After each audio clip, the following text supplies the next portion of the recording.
আল্লাহ নবী গভীর রাতে সুতিরা হুজুর আমার ঘর থেকে বার হলে আল্লাহ নবী দেখলেন কোথা থেকে যেন কান্নার আওয়াজ ভেসে আসে। আল্লাহ নবী টুক টুক টুক টুক করে এগিয়ে গেলেন।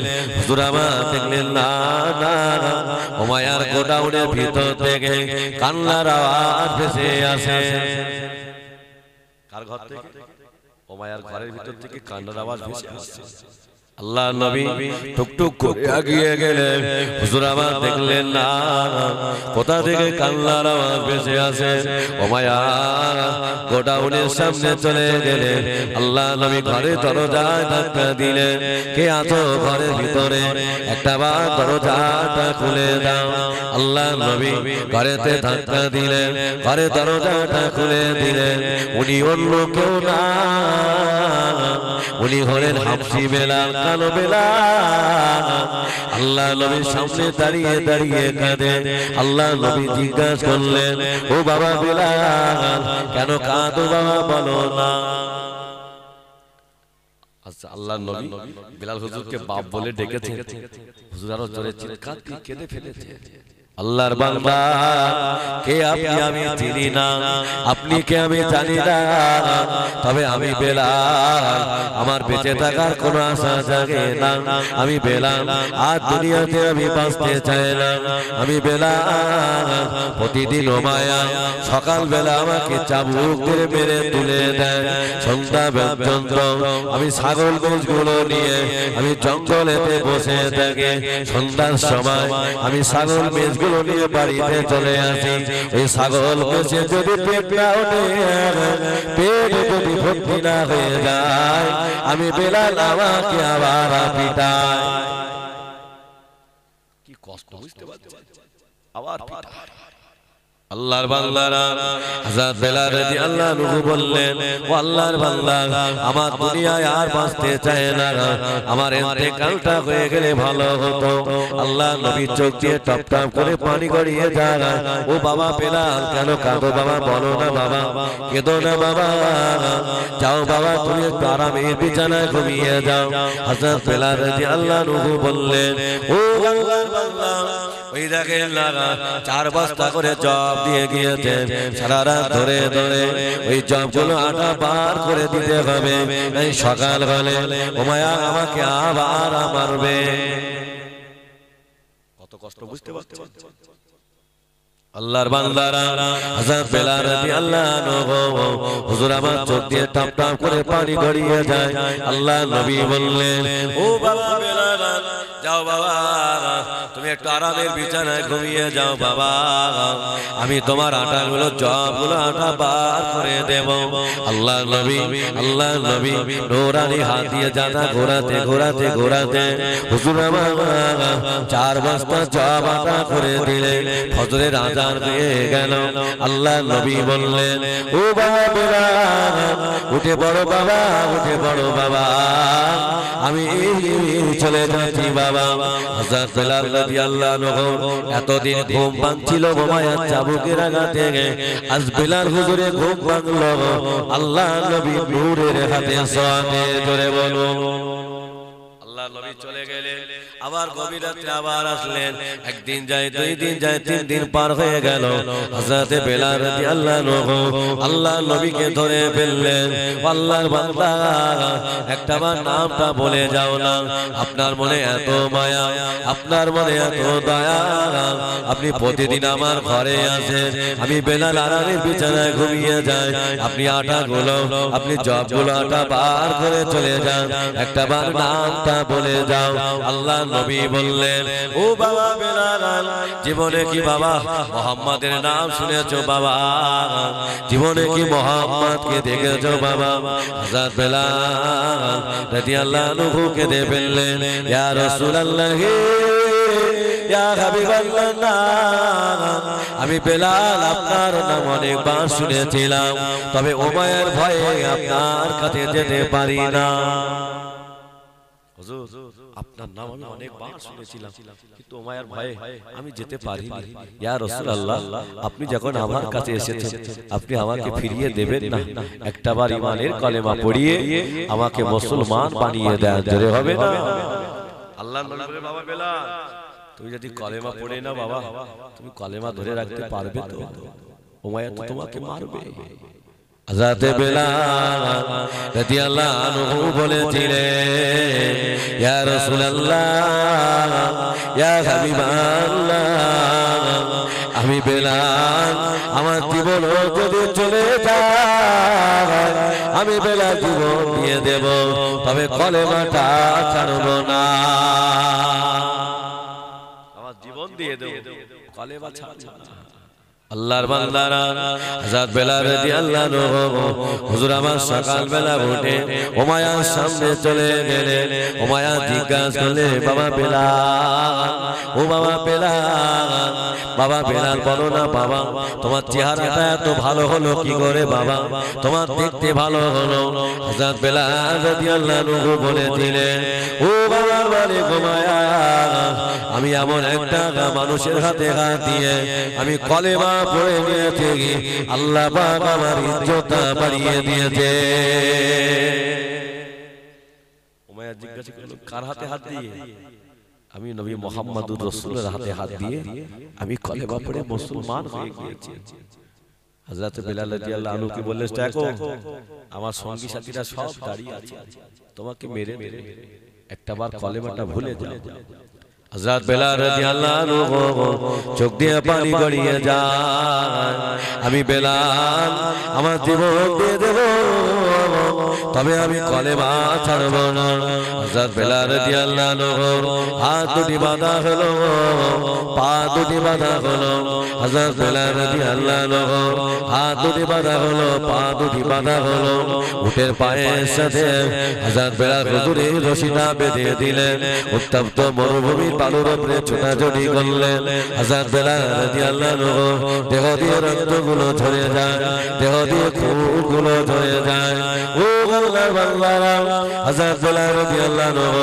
তবু রাসূলের কলেমা ছাড়লেন না হযরত বেলাল রাদিয়াল্লাহু আনহুকে মারতে মারতে মারতে মারতে বন্দি শিবিরে ফেলে রেখে আসলো এক সপ্তাহ হয়ে গেল আল্লাহ নবী বললেন আবু বকর ও বাবা আবু বকর যাও না বাবা আমার বেলালকে কোথায় রেখেছে বাবা দেখো না বাবা আমার বেলাল কোথায় আছে বাবা যাও না হযরত আবু বকর সিদ্দিক রাদিয়াল্লাহু আনহু উমাইয়ার বাড়িতে চলে গেলেন ও উমাইয়া বলো না বেলালকে কোথায় রেখেছো বেলালকে বন্দি শিবিরে ফেলে রেখেছি উমাইয়া বললেন যত টাকা লাগবে টাকা দিয়ে দেব বেলালকে আমার কাছে ভিক্ষায় করে দাও হযরত আবু বকর সিদ্দিক রাদিয়াল্লাহু আনহু হযরত বেলাল রাদিয়াল্লাহু আনহুকে টাকার বিনিময়ে কিনে নিলেন হযরত বেলাল রাদিয়াল্লাহু আনহু আবু বকর সিদ্দিককে বললেন ও ভাই আবু বকর একটাবার আমার সময় দাও না আমি একটু নবী পাকের চেহারাটা দেখতে চাই আমি তো তোমার বাড়িতে চলে যাব তুমি আমার টাকা দিয়ে কিনেছো হযরত আবু বকর সিদ্দিক বললেন ও ভাই বেলাল আমি কিনেছি আমার ঘরে রাখার জন্য না আমি তোমায় কিনেছি আমার রাসূলের মুখে হাসি ফোটানোর জন্য আমরা আমাদের কিমা ও যুবকেরা ও নওজওয়ানেরা আমি আগেই বলেছি বাবা ঈমানদারদের জন্য দুনিয়াটা হলো জেলখানা বাবা চলো আরেকটু এগিয়ে যাই আল্লাহ নবী বসে বসে কাঁদে হযরত আবু বকর সিদ্দিক জিজ্ঞাসা করলেন ইয়া রাসূলুল্লাহ ইয়া হাবিবাল্লাহ হুজুর আপনি কেন কাঁদছো বলুন না আল্লাহ নবী বললেন ও বাবা আবু বকর আমি রাসূলুল্লাহ আমার জয়নাবকে বিয়ে দিতে চাই বাবা আমার জয়নাব সেনা হয়ে গিয়েছে বাবা আমার জয়নাবকে বিয়ে দেব বাবা একটা পাত্র ঠিক করো বাবা হযরত আবু বকর সিদ্দিক রাদিয়াল্লাহু আনহু চলে গেলেন পাত্র ঠিক করলেন উনি হলেন আমার রাসূলের সাহাবা হযরত আবুল আক্কাস রাসূলের সাহাবা বললে ভাই আবু বকর আল্লাহর রাসূলের কলিজার টুকরা বিয়ে করার জন্য আমি আবুল আস রাজি হয়ে গেলাম একবার জোরে হবে না আল্লাহ নবী সাহাবা হযরত আবু বকর সিদ্দিক বলেছিলেন, ও ভাই আবুল আস, আল্লাহ নবী টাকা দিতে পারবে না, আল্লাহ নবী পয়সা দিতে পারবে না। আবুল আস বলেছিলেন, না না, আমার কোনো পয়সার প্রয়োজন নাই, আমি আবুল আস শুধু রাসূলুল্লাহর জামাতা হতে চাই। জোরে বলো। আর আমরা কথা মেয়েটা ভালো, মেয়েটা 5 ওয়াক্ত নামাজ পড়ে, মেয়েটা কোরআন জানে, অথচ আমি চাচা ওই মেয়েটা পছন্দ আমি করলাম না। দাতাল মাতাল চোর বদমাইশ, কিছু টাকা জমিয়েছেন, বড়লোক হয়েছে, চাচা চোখটা সেই কথা বলবো। চাচার ছেলে বিয়ে দেবে, গরিবের মেয়ে হলে হবে না, বড়লোকের মেয়ে দরকার। ও টাকা থেকে তাই হয় হোক, ও দুঃখ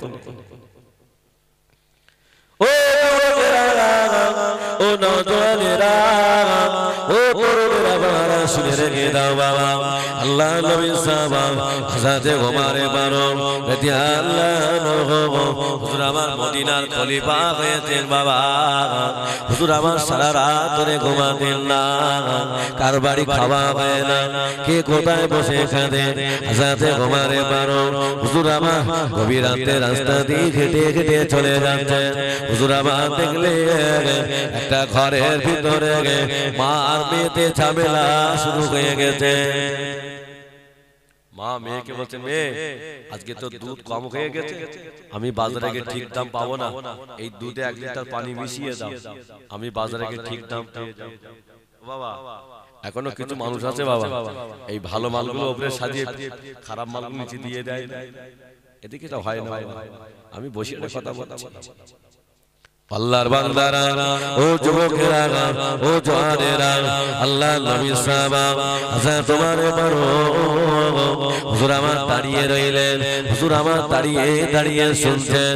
ওই মেয়েটা তখন বলেছিলেন, ও আমার আম্মা জান, এই দুধে আমি পানি মেশাতে পারবো না, কেননা খলিফা ওমর যদি দেখতে পায় আমাদের দুজনকে টুকরা টুকরা করে দেবে, আমি দুধে পানি মেশাতে পারবো না। ওই মেয়েটা মা তখন বলেছিলেন, ওগো আমার মেয়ে, এই গভীর রাতে খলিফা ওমর দেখতে পাবে না, খলিফা ওমর দেখতে পাবে না। মেয়েটা তখন বলেছিলেন, মা খলিফা ওমর দেখতে না পাইলো, খলিফা ওমরের আল্লাহ তো আমাকে দেখতে পাবে। জোরে হবে, আমি দুধে পানি মিশাতে পারবো না। হযরত ওমর ফারুক হুজুর আমার কথাগুলো শুনে বাড়ি চলে গেলেন। ফজরের নামাজ পড়লেন। হুজুর আমার মন্ত্রীদ্বয়কে ডেকে বললেন, যাও ওই মদিনার গোয়ালিনী বিবি বাড়িতে চলে যাও, ওই মদিনার রমণীকে বলবেন আজকে আসরের নামাজের পরে ওই মেয়েটাকে পর্দাখানাতে মসজিদ নববীতে নিয়ে আসতে বলবে। আল্লাহর বান্দারা, হযরত ওমর হুজুরের সঙ্গী সাথী চলে গেলেন, ওই মদিনা রমণীর বাড়িতে চলে গেলেন। ও মদিনার রমণী, আল্লাহ নবী, আল্লাহ নবী সাহাবা হযরত ওমর ফারুক আপনাকে ডেকেছেন আর আপনার মেয়েটাকে পর্দা হালাতে নিয়ে যেতে বলেছেন। মা আর বেটিতে কান্না শুরু হয়ে গেছে, কেন ওমর হুজুর ডেকেছেন তো পুতুল করে দিলেন। হযরত ওমর ফারুক রাদিয়াল্লাহু আনহু আসরের নামাজ পড়ে বসে আছেন। মা জননী বেটাকে নিয়ে টুকটুক টুকটুক করে হেঁটে চলে যায়। হযরত ওমর ফারুকের সামনে দাঁড়িয়ে মা জননী দাঁড়িয়ে দাঁড়িয়ে কাঁদে। হযরত ওমর ফারুক জিজ্ঞাসা করলেন, ও মদিনার রমণী, আপনি আমার সামনে কেন দাঁড়িয়ে দাঁড়িয়ে কাঁদেন বলুন না। মদিনার রমণী বললেন, হুজুর বেয়াদবি মাফ করুন, হুজুর বেয়াদবি ক্ষমা করুন, হুজুর বেয়াদবি মাফ করুন। হযরত ওমর ফারুক বলেছিলেন, ও মদিনার রমণী, আমি ডেকেছি আপনার মেয়েটার সাথে, আমি ওমর আমার সন্তান আব্দুল্লাহর বিয়ে দিতে চাই। আপনি কাঁদছেন কেন? মদিনার রমণী বলেছিলেন, ও হুজুর বেয়াদবি মাফ করুন, হুজুর বেয়াদবি ক্ষমা করুন। আমার মেয়েটার সাথে হুজুর আপনার ছেলে বিয়ে হতে পারে না, কেননা আমি গরিব মানুষ, আমার স্বামী দুনিয়াতে বেঁচে না। হুজুর আমি গরিব মানুষ, আমার মেয়ের সঙ্গে আপনার ছেলে বিয়ে হতে পারে না, কেন আপনি মদিনা খলিফা, হুজুর আপনার অনেক টাকা পয়সা আছে, হুজুর আপনার অনেক লোক রোজগার আছে। আল্লাহ নবী সাহাবা আচ্ছা তোমার বারণ করেছিলেন, ও মদিনার রমণী আপনি আমাকে বড় লোক ভাববেন না, আপনি আমাকে খলিফা ভাববেন না, আমি ওমর আমার সন্তান আব্দুল্লাহকে বিয়ে দেব, এতটুকু দেন বহরের টাকা আমি ওমর আমার কাছে না। চিন্তা করতে পারছেন, মদিনার খলিফা আমার ছেলেকে বিয়ে দেব, এতটুকু দেন বহর না পয়সা আমার কাছে না। ও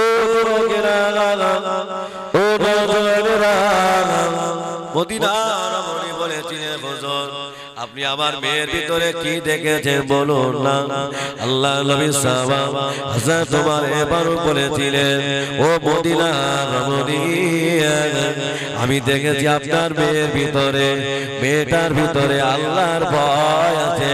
আমি ওমর এই আল্লাহর ভয়টা দেখে আমি ওমর রাজি হয়ে গিয়েছিলাম। আগে দেখতো আল্লাহর ভয়, আর এখন দেখে কি বলে টাকা। আল্লাহ নবী সাহাবা হযরত আবু লাহাব রাজি হয়ে গেল, আম্মা জান জায়নাবের সাথে বিয়ে হয়ে গেল। আল্লাহ নবী কিছুদিন পরে মক্কা থেকে মদিনায় হিজরত করলেন।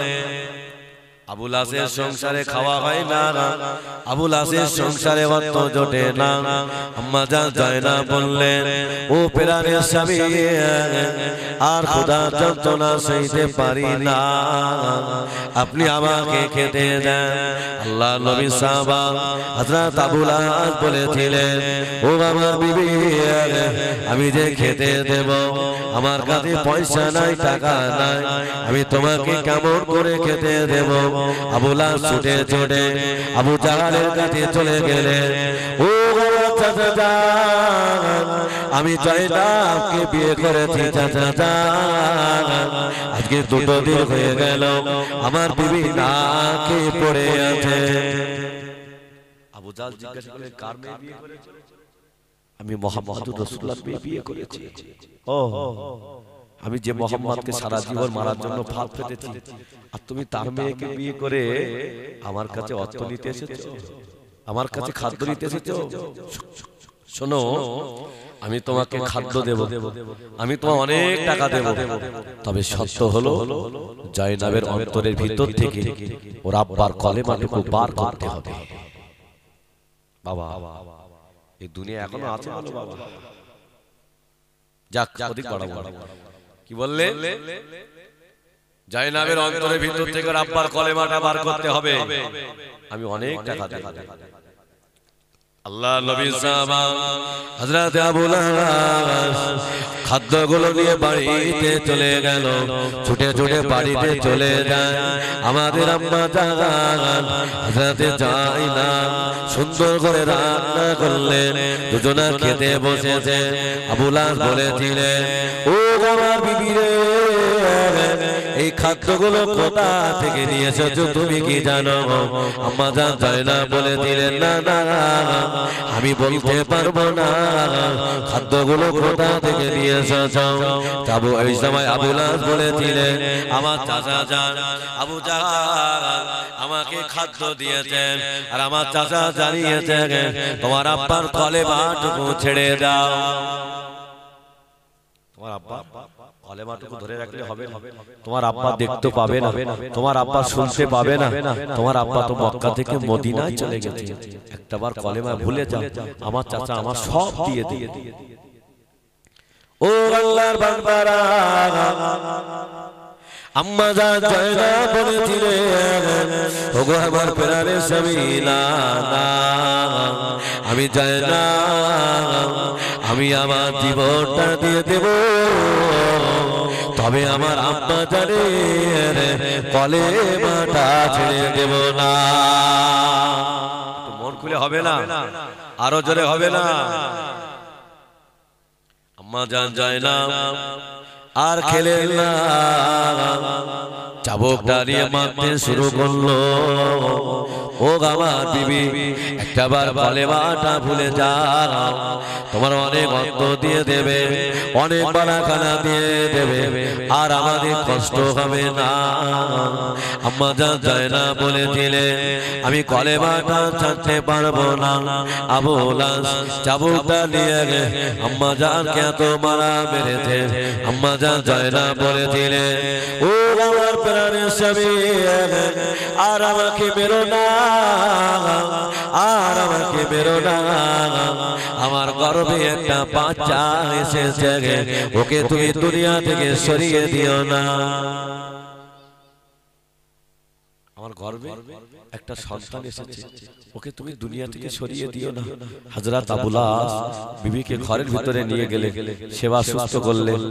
আবু লাস আবু জাহালের কাছে চলে গেলেন, তা ওগো আমার চাচা জান আমার বিবি কলেমা ছাড়বে না, আমার বিবির গর্ভে একটা সন্তান এসেছে, আমি তাকে দুনিয়া থেকে সরাতে পারবো না। আবু জাহাল বললেন ভাতিজা আবু লাস তুমি চলে যাও, আজকে দুপুর বেলা আমি তোমার বাড়িতে হাজির হয়ে যাব।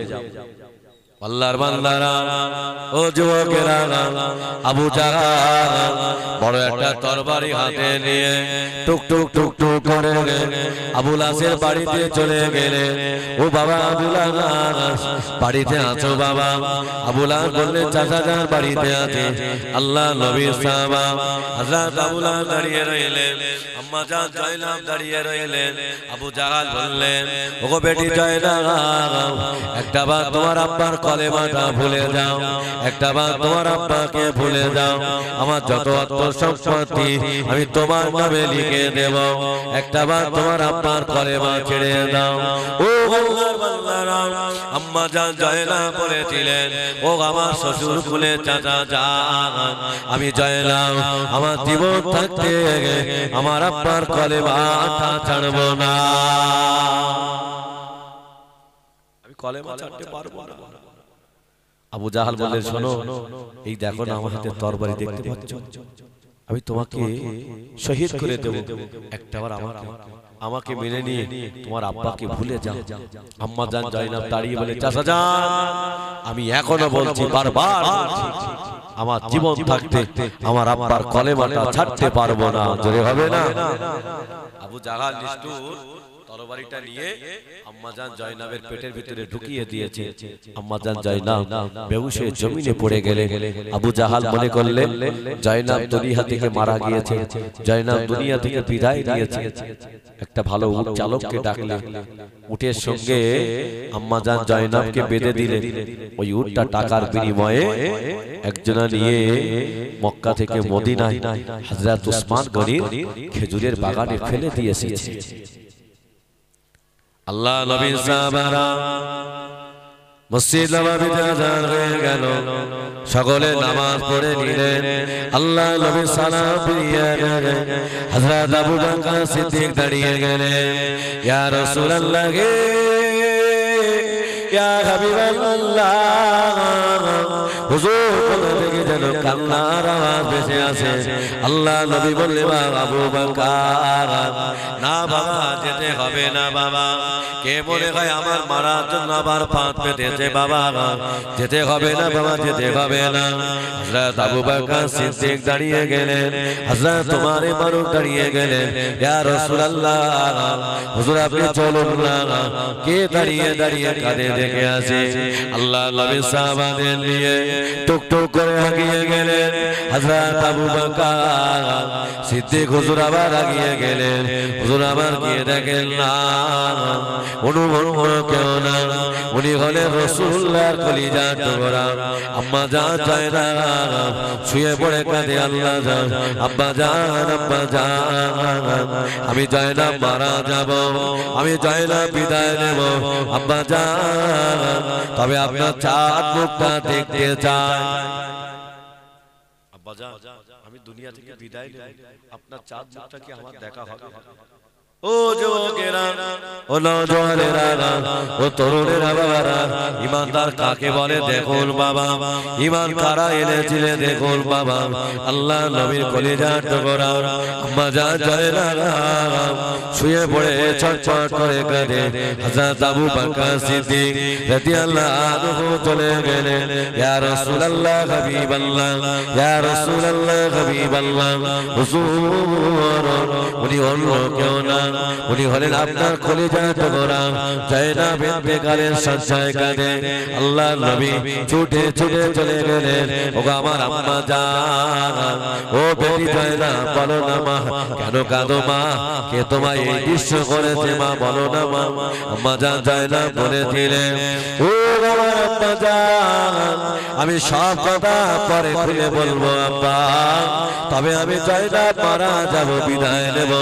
তবে আমার আশা হলো আমার স্বামী আবুল আজকে আমার কাছে একটু ডেকে দাও, আমার স্বামীর কোলে আমি মাথাটা রেখে ঘুমাতে চাই। আল্লাহ নবী চোখের পানি গড়িয়ে যায়। ও মা জায়নাব এই মদিনা শরীফ থেকে মক্কাটা অনেক দূর মা, আমার যে সাহাবাকে পাঠাবো ওরা আমার সাহাবাকে মেরে দেবে, ওরা আমার সাহাবাকে শহীদ করে দেবে। আল্লাহ নবী আবুল আসের নামটা জোরে বলেছে। আল্লাহ আল্লাহ নবী সাহাবা হযরত আবুল আস পাশে আঙ্গুর বাগানে চুপ করে দাঁড়িয়েছিলেন, তখন নবী আমার নাম ধরে ডাকবে। আল্লাহ নবী সাহাবা হযরত আবুল আস ছুটে ছুটে আল্লাহ নবীর কাছে আসলেন।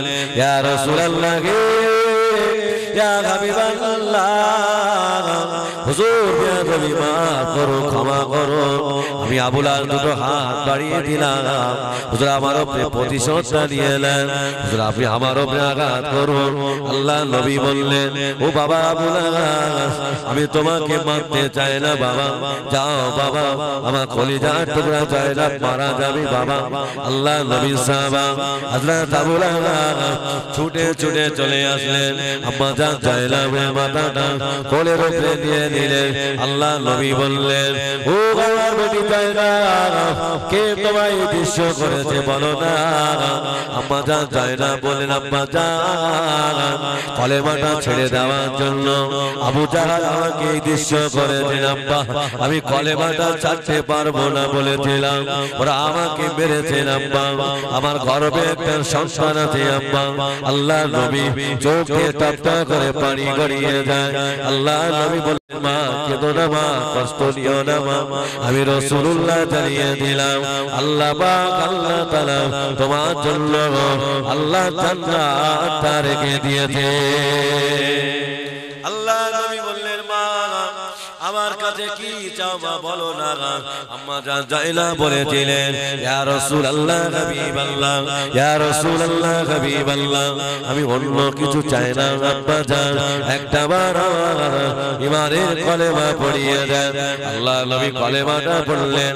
আম্মা জান জায়নাব জীবনের মতো বিদায় নিলেন। আল্লাহ নবী সাহাবারা দাঁড়িয়ে গেলেন, ইয়া রাসূলুল্লাহ, ইয়া হাবিবাল্লাহ আবু জাহাল কে আমরা মেরে দেব। আল্লাহ নবী বললেন, ও আমার সাহাবারা বাবারা দুঃখ করিও না বাবা, ওরা আমাকে মেরেছে, আমার মক্কা ছেড়ে তাড়িয়ে দিয়েছে, আমি রাসূলুল্লাহ যদি ক্ষমা করতে পারি তোমরা কি ক্ষমা করতে পারো না? আদর্শ দেখেছে। আর আমাদের কি আদর্শ? মসজিদে নামাজ পড়ে কপালে কালো দাগ হয়ে গেছে, অথচ পরের ক্ষতি করার জন্য বাবা সব সময় ব্যস্ত থাকে, গরিবের উপরে জুলুম অত্যাচার করে।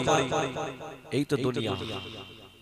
শুধু নামাজ পড়লে জান্নাত যাওয়া যাবে না, নামাজ পড়েছেন আপনি, আপনার প্রতিবেশী যদি আপনার উপরে খুশি না থাকে, আপনি যদি প্রতিবেশীর উপর অত্যাচার করেন, আপনি দয়া জান্নাত পাবেন না। ভাই আমার বাবা, আল্লাহ রাসূল মসজিদ নববীতে বসে আছে, একজন সাহাবা টুকটুক করে হেঁটে আসে। আল্লাহ রাসূল বলে, এই সাহাবীরা, এই ব্যক্তিটা জান্নাতি। রাসূল পরপর 3 দিন বলেন ব্যক্তিটা জান্নাতি। একজন সাহাবা বলেন, ইয়া রাসূলুল্লাহ, এই ব্যক্তিটা কি আমল করে আমি দেখতে চাই। আল্লাহ রাসূল একজন সাহাবী চলে গেলেন, গিয়ে দেখলেন না, উনি তাহাজ্জুদে নামাজ পড়েছে, ইনিও তাহাজ্জুদে নামাজ পড়েছে, আবার ফজরের নামাজ পড়তে মসজিদে এসেছে, বাড়তি কোনো আমল দেখলো না।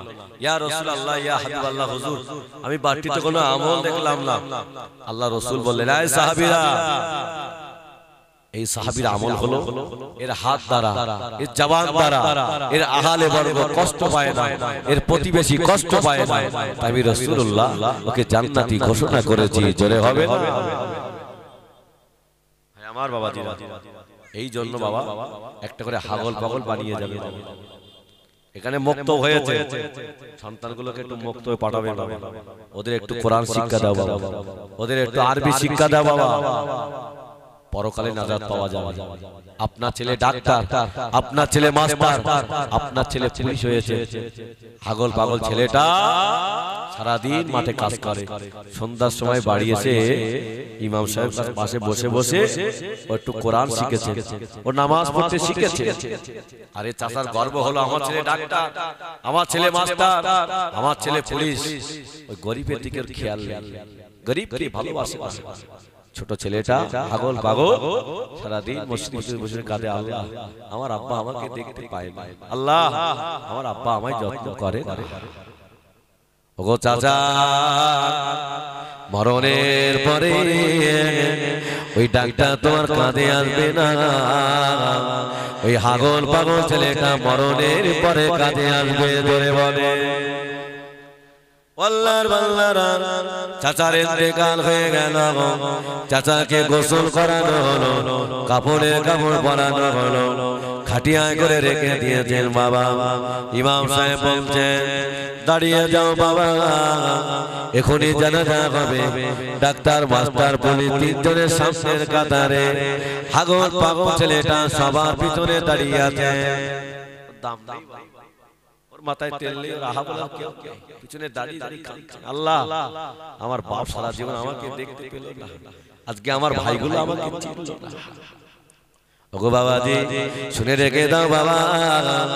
তখন ওই চাচা কাপড়ের ভিতরে শুয়ে আছেন। ইমাম সাহেব বলছে, বাবা একবার বাংলায় নিয়ত করে নাও। ওরা বাংলায় নিয়ত করেছে, ওরা সানা পড়তে জানে না, দরুদ পড়তে জানে না।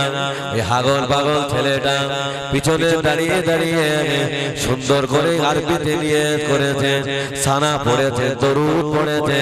তখন এই চাচা কাপড়ের ভিতর দিয়ে চিৎকার দিয়ে বলছেন, আল্লাহ আমি এতদিন তাকে চিনতে পারলাম না, আজকে মরণের পরে দেখলাম আমার পুলিশের আওয়াজ, আমার ডাক্তারের আওয়াজ আমার কানে আসে না, আমার পাগল পাগলের ছেলেটা সানা পড়ার আওয়াজটা আমার কানেতে আসে। এই জন্য বাবা একটা করে পাগল পাগল বানিয়ে দিয়ে আমার মায়েরা বোনেরা বাচ্চাগুলো একটু মুক্ত পাঠাবে বাবা। মা বাপ যদি ভালো হয়, সন্তান ভালো হয়, আর মা যদি সিরিয়াল করে হয় তো সন্তান কি হবে? কষ্ট হচ্ছে আপনাদের নাকি? একটু তাকবীর দেন তো, নারায়ে তাকবীর, আরো জোরে বলেন নারায়ে তাকবীর। ভাই আমার বাবাজি, আপনাদের সন্তানগুলো মুক্তবে যায় তো, মুক্তবে দেবেন বাবা, ওদেরকে ইলম শিক্ষা দেন বাবা, দুনিয়াতে কাজ পাবেন, আখিরাতেও পাবেন। ও যুবকেরা, ও নওজওয়ানেরা, এই কারণে মা বাপ যদি ভালো হয়, সন্তান ভালো হয় বাবা। এখন মারা হয়েছে কেমন দেখেন, সন্ধ্যার মাগরিবের আজান হয়ে গেল, মা পাশের যে মোবাইলটা নিয়ে খাটের উপরে বসে গেল বাবা, আর বাচ্চা ছেলেটাও সে পাশে বসে বসে সিরিয়াল দেখছে।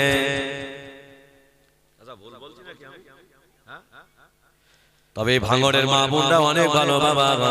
আমি বসিরহাটের কথা বলছি, ও মায়েরা বোনেরা, ভুল আমায় বুঝবে না মা। মায়ের মতো মা যদি হতে পারে, ইহকালে ভালো পরকালে আপনার রাস্তা ভালো মা। আল্লাহ পাকের মাহবুব বান্দা হযরত সুফিয়ান সাওরী রাহমাতুল্লাহি কথা মনে পড়ে গেল। হযরত সুফিয়ান সাওরীর আম্মা জান, সুফিয়ান সাওরীর আব্বা জান দুনিয়া থেকে বিদায় নিয়েছে। মা বললেন, বাবা সুফিয়ান, ও বাবা সুফিয়ান, চলো বাবা তোমায় মাদ্রাসায় যেতে হবে বাবা, চলো বাবা গুছিয়ে নাও। সুফিয়ান সাওরী বয়স তখন 8 বছর, আম্মা জানের সামনে গুছিয়ে নিলেন। আল্লাহর বান্দারা হযরত সুফিয়ান সাওরী আম্মা জান হযরত সুফিয়ানকে নিয়ে মাদ্রাসায় চলে গেল। সুফিয়ানকে নিয়ে মাদ্রাসায় চলে গিয়েছে। মাদ্রাসায় গিয়ে বলছে, বাবা মাদ্রাসার ওস্তাদেরা আমার সুফিয়ানকে আমি মাদ্রাসায় অফ করে দিয়ে গেলাম। কি করলাম?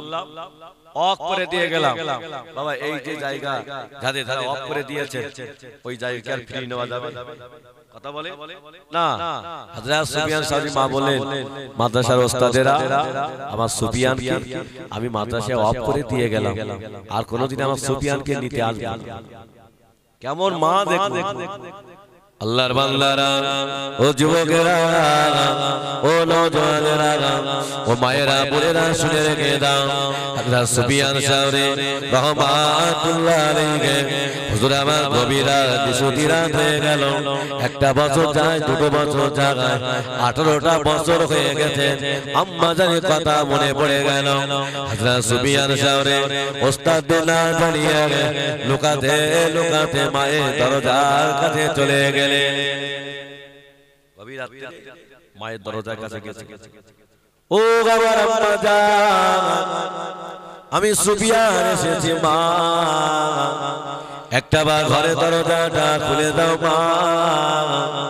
হযরত সুফিয়ান সাওরী মা বললেন, ও বাবা সুফিয়ান, ও বাবা সুফিয়ান, যাও বাবা চলে যাও, বাবা চলে যাও, আমি তোমার আম্মা জান, আমি মাদ্রাসায় অফ করে দিয়ে গেলাম বাবা, আর কোনোদিন তোমায় নিতে পারবো না বাবা, তুমি মাদ্রাসায় চলে যাও বাবা, আমার কোলের ভিতরে তোমায় নিতে পারবো না। হযরত সুফিয়ান সাওরী রাহমাতুল্লাহ আলাইহি হুজুর আমার দাঁড়িয়ে দাঁড়িয়ে কাঁদেন, আম্মা জান আমি সুফিয়ান আপনার কাছে থাকতে আসি না মা, আপনার কাছে থাকবো না মা, একটা বার আপনার চেহারাটা দেখে চলে যাব মা।